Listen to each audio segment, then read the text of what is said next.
मित्रांनो, जर तुम्ही तुमच्या मित्रांसोबत कुठे फिरण्याचा प्लॅन बनवतायत किंवा एखाद्या ट्रिपचा प्लॅन बनवतायत तर माझ्या विचाराने हा व्हिडिओ तुम्ही नक्कीच बघावा. कारण या व्हिडिओमध्ये जे काही घडलेलं आहे ना ते तुमच्या फार फायद्याचं पडेल. कदाचित तुमच्यासोबत जर अशी एखादी परिस्थिती झाली तर तुमचा जीवही वाचू शकेल. आता ही घटना कोणती, याच्यामध्ये काय घडले ते तुम्हाला समोर समजेलच. पण कसं असतं ना, आपण एखाद्या ठिकाणावर फिरायला गेलो तर तिथं ना माणसाने अनोळखी माणसांपासून थोडं दूर राहायला पाहिजे. माणसाला माहीत नसतं की तो माणूस कसा आहे, त्याचं वागणं काय आहे, त्याचं बॅकग्राऊंड काय आहे. आणि मुलांची ट्रिप म्हणलं ना की एकदम बिंदासपणा असतो. कुठलीही भीती नसते मनात, कुठलीही शंका नसते. कुठंही जायचं, कसंही वागायचं, कुणालाही बोलायचं आणि एकदम हवळ्या मनानं ते कुणासोबतही मैत्री करतात. मला माहिती आहे, अनुभव आहे ना. मुलांचं फार फ्रेंडली वातावरण असतं आणि हा व्हिडिओ बघितल्याच्या नंतर त्याचे फ्रेंडली वातावरण ना कदाचित असं आखडले जाऊ शकतं.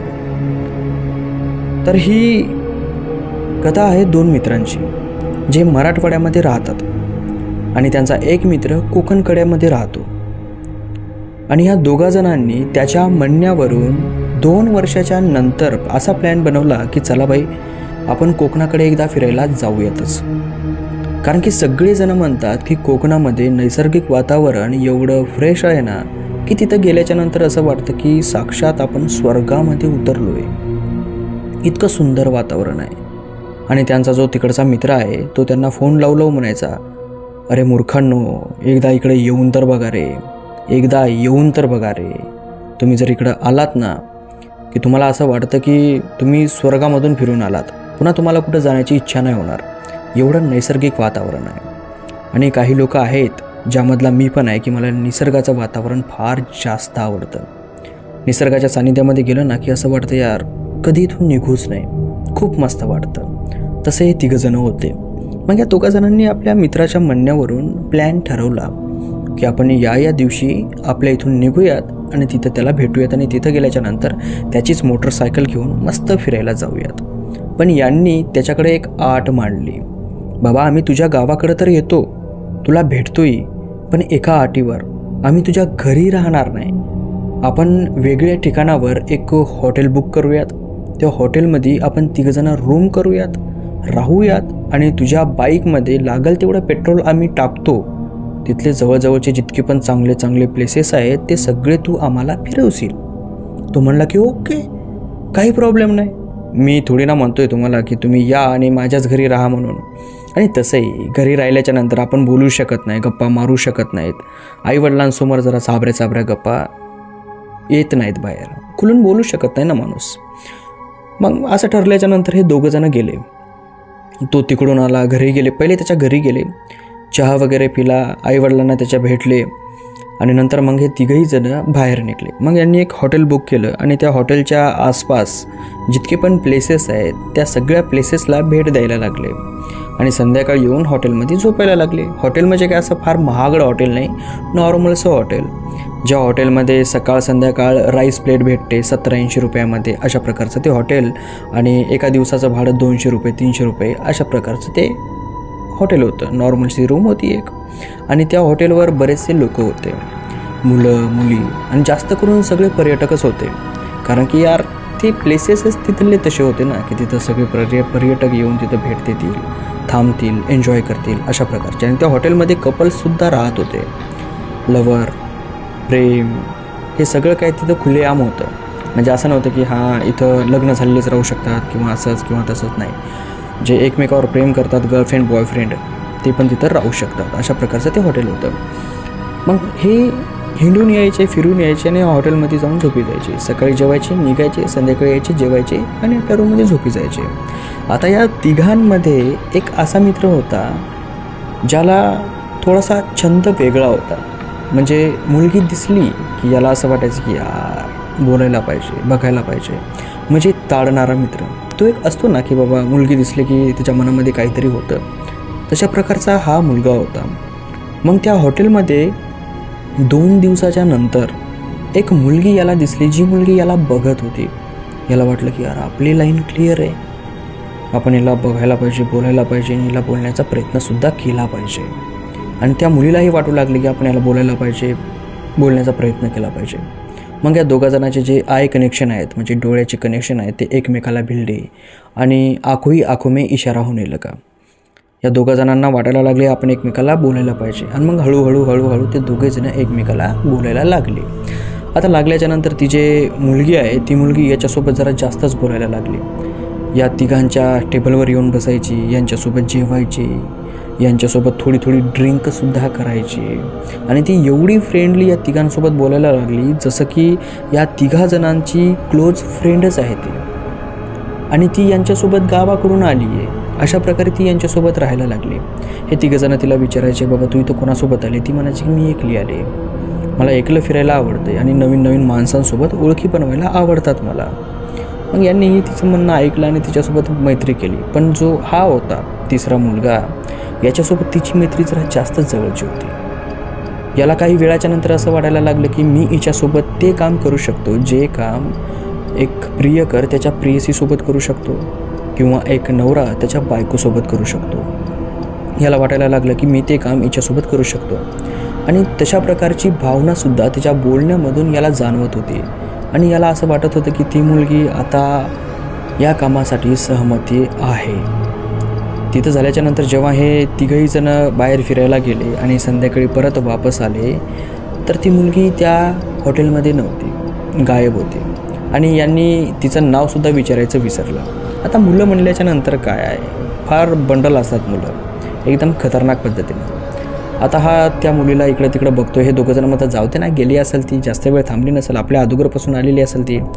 हा तरी पण इकडं तिकडं बघतोय, नाही यार अशी कशी जाऊ शकते ती, आमचं जरा जास्त समोर गेलं होतं, हातात हात पकडला होता, मी तिच्या खांद्यावर हात ठेवला होता आणि तिच्या जवळ जाऊन बोललो तरी पण तिला काय वाटत नव्हतं. यार काहीतरी होऊ लागलं आमचं, यार शेट ती गेली.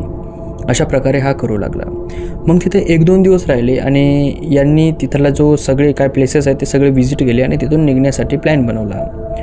मग आपल्या बॅग वगैरे जे आहे त्याच्यामध्ये कपडे वगैरे भरले आणि हे दोघं तिघंजणं बाईकवर बसले त्याच्या आणि तिथून निघले. आता ते जे हॉटेल होतं ते थोडंसं मेन रोडच्या आउटसाईडवर होतं आणि त्या हॉटेलच्या आजूबाजूनं थोडी शेती होती, म्हणजे गावरानी हॉटेल असल्यासारखं होतं आणि आजूबाजूला शेती होती. तर एका शेतामध्ये मक्का लावलेली होती. मक्का माहिती ना तुम्हाला, मक्का ढोरं खातात किंवा त्याची कणसं आपण विकतो, कधी मधुमक्का असते किंवा मक्का असते. त्यांनी असं कंप्लीट नाही सांगितलं की ती मक्का कोणती होती, पण एवढं त्यांनी सांगितलं की हां तिथं मक्का होती म्हणून. मग हे तिघही जण आपल्या गावाकडे निघले, म्हणजे आपल्या ठिकाणाकडे निघले, बाईकवर बसले आणि त्या रस्त्याने येऊ लागले. येता ते जे मक्काचं रान आहे त्या मक्काच्या रानामध्ये याला ती मुलगी दिसली काठावर उभी राहिलेली. हा या दोघा जणांना म्हणलं की अरे थांबवा. तो पटकर गाडीच्या खाली उतरला आणि याने तिच्याकडे असा हात लांबवला, म्हणजे असा वर केला, आम्ही चाललो म्हणून. ती मुलगीसुद्धा असा हात लांबवला आणि काही क्षणाच्या नंतर ती मुलगी त्याला अशी बोलवायला लागली, हातानं खुणवायला लागली. मग आता हे तिघही जण खुश. यांना वाटलं की यार खरंच की यानं तिला पटवलं आणि आता याची मजा. हा एकदम खुश झाला, आपल्या पाठीवरची बॅग काढली, त्या दुसऱ्याजवळ दिली एकदम टकाटकपणे आणि तिकडं निघला. आणि तिनं बोलवलंही तशाच पद्धतीनं ना, इकडे ये थोडंसं, त्या टाईपचं बोलवलं. आणि तिनं असं खुणवलं की बाबा ही मक्का आहे, या मक्कामध्ये जाऊ आपण, थोडंसं भेटू आणि तू मग नंतर जा, अशा टाईपनं तिनं याला खुणवलं. याला पक्कं कळालं की काय करायचं आहे म्हणून. हा थोडा समोर गेला. समोर गेल्याच्या नंतर याचा जो दुसरा मित्र आहे त्याने त्याचा मोबाईल बाहेर काढला आणि तो जो क्षण आहे ना तो आपल्या मोबाईलमध्ये व्हिडिओ रेकॉर्डिंग मार्फत कैद करण्यासाठी तो व्हिडिओ रेकॉर्डिंग चालू केली त्याने, की बाबा त्याला वाटलं की हां चला हा टाईम आपण कैद करू, नंतर याला थोडंसं चिडवायला जमेल, माझ्या मित्राचा चान्स लागला, असं लागलं तसं लागलं. तर हा रेकॉर्ड करू लागला. यानं थोडंसं त्या मुलीकडं असं झूम केलं, तिचा चेहरा क्लिअर दिसावा म्हणून, ती कशी आहे ते दिसावं म्हणून. जेव्हा झूम केलं त्यावेळेस याने पटकर मोबाईलची रेकॉर्डिंग बंद केली, खिशामध्ये ठेवला आणि त्याला हाक मारली. त्याला म्हणलं की ऋषा पटकर वापस ये. तो म्हणलं की काय झालं? एका भाषेत सांगावलं म्हणे तू पटकर वापस ये, नाही तर आम्ही इथून चाललो. तो म्हणला की अरे यार लई दिवसात चान्स लागला यार, मला जाऊ द्या ना, तुला आमची शपथ आहे, तू पटकर वापस आहे. तो वापस कल्ला, बाईकवर बसला. गडबडीनं यानं बाईक स्टार्ट केली आणि याच्या घराकडे निघाला. काही वेळात हा घरी पोहोचला. घरी पोहोचल्याच्या नंतर तो जो मुलगा आहे तो या दोघांवर फार कलमा करायला लागला, शिव्या द्यायला लागला, एकदम खतरनाकपणे भडकला. यांना म्हणायला लागला की काय मूर्ख माणसं आहे यार तुम्ही, माझा किती दिवसाच्या नंतर चान्स लागला होता आणि तुम्ही माझा चान्स गमावला आहे. अबे ती किती सुंदर मुलगी होती बे, स्वतः तोंडानं बोलवू लागली, पलीकडं मकाचं रान होतं. काय वेड्यागत केलं यार तुम्ही लोकांनी, माझ्या हातातून ती एवढी चांगली मुलगी घातली तुम्ही. माझं पाप तुम्हाला लागलं, मला काही घेणते नाही, मला तिला जायचं आहे, भेटायचं आहे. आता तो जो व्हिडिओ कॉल करू लागला, म्हणजे व्हिडिओ रेकॉर्डिंग करू लागला, तो म्हणला की भाई तू जर तिथं गेला असला ना तर तू परत वापस नसता आला, तुझा जीव गेला असता, जीव. आता तो जो तिसरा आहे तो म्हणतो की कसं काय, आता त्यालाही माहीत नाही ना की नेमकं झालं काय मॅटर म्हणून. तो म्हणते कसं काय, थांबा मी दाखवतो म्हणे. यानं मोबाईल काढला, व्हिडिओ लावला आणि या व्हिडिओमध्ये बघा म्हणे. आता दोघंही जण त्या मुलीकडे बघतायत, त्याच्याकडे बघतायत. हे दोघं म्हणले काय यार फालतूगिरी लावली यार तू, एवढी चांगली मुलगी हातातून गमावली, मला काय घेणं नाही, मला मला मला वापस जायचं आहे. तो असा करू लागला. हा पटकर त्यांच्या हातामधून मोबाईल घेतो आणि त्या मुलीच्या ठिकाणावर जिथं त्यानं झूम केलं होतं तिथं स्टॉप करतो आणि या दोघा जणांना सांगतो की बघा त्या मुलीच्या कमरेच्या पाठीमागं त्या मकाच्या रानात काय दिसतंय का. हे दोघं जण बघतात तर दोघांच्या पायाखालून जमीन सरकते, कारण की तिथं एका माणसाचा चेहरा होता आणि तो चेहरा इतका भयानक होता की यांनी बघितला की यांच्या अंगाला घाम सुटला. पूर्णपणे पांढरा शिपत, जसं की एखादा ड्रॅक्युला असतो ना त्या प्रकारे. आणि तो त्याचं तोंड असं वळवळत होता, त्याची जी जीभ होती ती नॉर्मल माणसापेक्षा खूप मोठी जीभ होती आणि त्याची जीभ एवढी लालबुंद होती आणि त्याच्या जीभीवरून पाणी खाली पडत होतं. त्या व्हिडिओमध्ये स्पष्ट दिसत होतं, जास्त काय अंतर नव्हतं की असं दिसणार नाही म्हणून, आणि एवढंही काय ब्लर नव्हतं की ते कलर न दिसावं म्हणून. असं वाटत होतं की त्याच्या तोंडातून रक्त बाहेर पडतंय. हे पाहिल्याच्या नंतर दोघेही जण शांत बसतात. अर्धा घंटा कोणाला कोणीच बोलत नाही. नंतर सगळं शांत झाल्याच्या नंतर याचे उपकार मानतात की भाई तू बरं झालं वाचवलंस, नाही तर माझा आता जीव गेला असता. आता हा सगळा प्रकार त्यांच्या गावामधल्या एका माणसाला, म्हणजे याचा एक मित्र असतो, त्याला सांगतात की भाई असं असं झालं होतं, असं असं वाचलो. तो म्हणतो की हां यार असू शकतं, काय सांगावं, कोकणाकडे तशा प्रकारचे फार किस्से होतात आणि फार विचित्र प्रकारच्या घटनासुद्धा घडतात. जेवढे हे निसर्ग सुंदर आहे ना तेवढ्याच्या निसर्गामध्ये अद्भुत गोष्टीसुद्धा आहेत ज्या आपल्याला माहीत नाहीत, आपल्याला दिसत नाहीत. कदाचित तो चकवा असू शकतो किंवा एखादी हडळ असू शकते किंवा ते म्हणतात ना स्किन वॉल्कर का काहीतरी असं, तसला काहीतरी प्रकार असू शकतो. होत राहतात. बरं झालं तुम्ही गेला नाहीत, किंवा तिथे एखादा माणूसही असू शकतो, तुमचा गैरसमज झाला असेल, तुम्हाला लुटण्याचा काय प्लॅन असेल, पण ठीक आहे, ओके, बरं झालं तुम्ही गेला नाहीत आणि जाऊही नका. तिथं ती थोडी रिलॅक्स झाली. नंतर गावाकडे आली आणि ती गोष्ट आज आपल्या या चॅनलवर आली आहे. त्यामुळं मी सुरुवातीला म्हणलं की जर तुम्ही तुमच्या मित्रांसोबत कुठं फिरण्याचा प्लॅन बनवताय, तर ट्रिपचा प्लॅन बनवला आहे, तर एक गोष्ट लक्षात ठेवा, ज्या जागेवर तुम्ही फिरायला जाता त्या जागेवर अनोळखी जागेवर जायचं नाही, अनोळखी माणसासोबत जास्त मैत्री करायची नाही, दुसऱ्या माणसांवर जास्त विश्वासही करायचा नाही, थोडं सिक्युअर राहायचं. कधी काय होईल काय नाही हे सांगता येत नाही. तर आजची कथा आपली इथं संपवूयात. कथा आवडली असेल तर कथेला लाईक करा आणि जे व्हिडिओच्या खाली सबस्क्राईबवालं बटन आहे त्याला दाबा. ते जर दबत नसेल तर एखादं भूत फेकाळून मारा त्याच्यावर, म्हणजे त्याला असं पक्क चिटकलं ते दबल्या जाईल.